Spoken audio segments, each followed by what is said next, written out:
What is going on, everybody? It is Luke Beller with the Sideline Scoop, and I'm excited to be back putting out another video. We definitely have a lot to talk about. Haven't put out a video in the past few days, with Christmas happening and all that kind of stuff, so I'm excited to be back.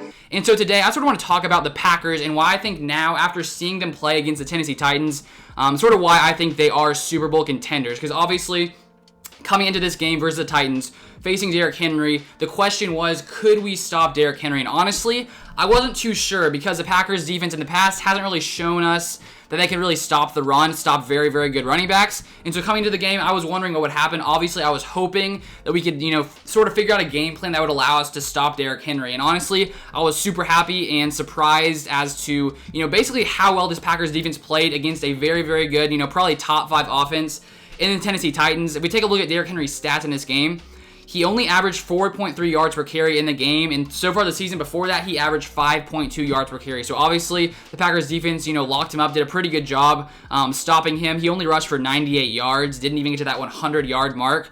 So very good game from this Packers defense overall. And then if we take a look at Ryan Tannehill, definitely probably his worst game of the season. He went 11 for 24, so that's less than a 50% completion percentage, with 121 yards, 1 touchdown, and 2 interceptions with a 40.5 rating. So overall, we stopped the pass, we pretty much stopped the run and held Derrick Henry in check. And most of this started up front with the pass rush. We pressured Tannehill on 13 of his 28 dropbacks, so we're really getting pressure on him the entire night. Rashawn Gary led the team with 6 pressures, and one of those pressures allowed Darnell Savage to get that interception. So it's been great to see Rashawn Gary really develop this season, especially in the past few weeks. Really see just sort of his ability to get to the quarterback to bring pressure. Zadarius Smith also had a sack, bringing his total to 12.5 sacks on the year. And then Preston Smith, played pretty good as well, and he forced a interception that went to Christian Kirksey. So overall, pass rush did really good. We really held Derrick Henry in check. And then one other area of the Packers defense that really shined on Sunday night was the secondary, led by Jair Alexander. He had a great game once again. Happens every single game. He has a great game. He was only targeted 5 times. He allowed 1 reception for 10 yards, and he had 3 pass breakups. And then Darnell Savage, obviously, another interception in that game.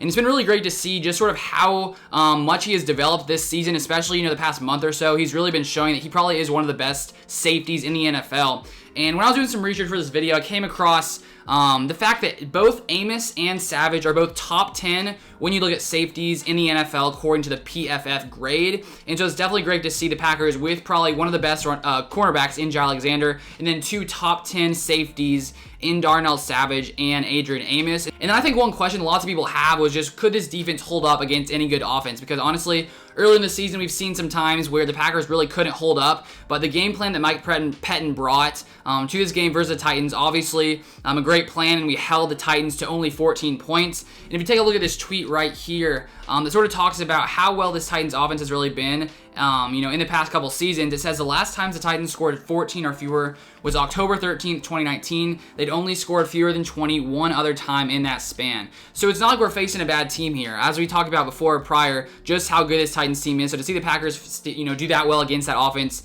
definitely very, very good to see. And now if we switch to the offensive side of the ball, I think the best thing coming out of this game that's got lots of people excited is just how good A.J. Dillon looked in that game. He had 21 carries, 124 yards, 2 touchdowns, and he averaged 5.9 yards per carry. And that was definitely the most that we have seen A.J. Dillon this entire season. Jamal Williams was out. Aaron Jones had like a minor hip problem or something during that game, and so it sort of led to A.J. Dillon getting lots of work versus that Titans team in the snow on Sunday night. And it was great to see him come out and play just as good as he did.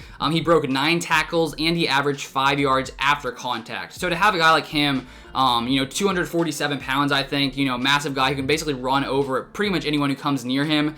It's great for the Packers to have a running back like that for the playoffs, in the cold. And we sort of saw what this Packers offense can do. And it's crazy that I've gone this far into the video and haven't even touched on Aaron Rodgers and just how dominant he was. So to see, this Packers running game rush for 234 yards, definitely great to see, especially, coming to the playoffs, with likely lots of games maybe happening at Lambeau Field if the Packers can clinch that #1 seed on Sunday versus the Bears. And if we take a look at Aaron Jones as well, even though he did, go not play as much as usual, he still had 10 carries for 94 yards as well. So great day overall from this Packers running attack. And then if we take a look at Aaron Rodgers, another dominant performance, so efficient, 21 for 25, 231 yards, 4 touchdowns. He did throw one interception, but he finished with a 128.1 rating. So Aaron Rodgers, you know, what's new? Aaron Rodgers played very, very well in that game. And then Devonta Adams, another monster game, 11 receptions, 142 yards, and 3 touchdowns. And honestly, it's crazy that a game like that from Devonta,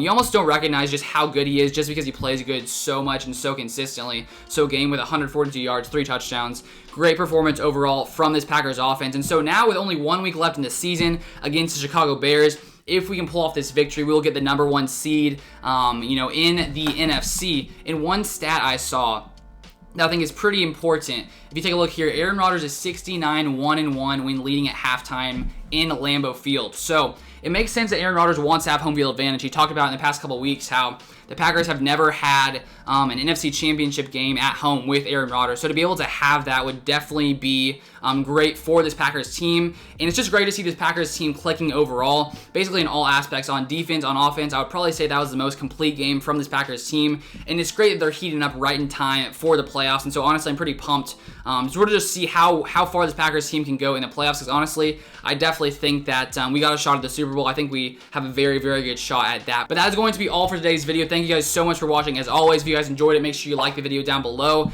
and subscribe if you've yet to subscribe to the channel. But that's going to be all for today, and I'll see you guys on the next one.